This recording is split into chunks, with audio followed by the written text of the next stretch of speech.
రాజమహల్కి వచ్చేసామా? ఇంకో 4 అడుగులు వేస్తే వస్తుంది ప్రభు. వచ్చేసినట్టే.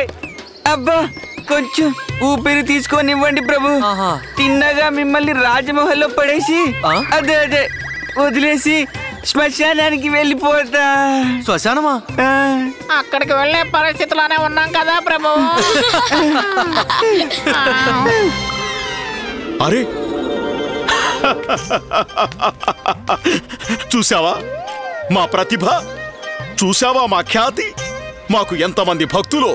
ఇప్పుడు అందరూ తమ తమ పల్లకీలు కూడా మాలాంటివే చేయించుకుంటున్నారు. అటు చూడు ఆ పల్లకి, అది మా పల్లకీలాగే లేదా? అదే అలంకారం, అదే నగిషి, అదే రంగు రూపం అంతా మాలాగే. అయినా అదంతా అటుంచు, జనాలు తమ సేవకుల్ని కూడా మా సేవకుల్లాంటి వాళ్ళనే పెట్టుకున్నారు. అటు చూడు.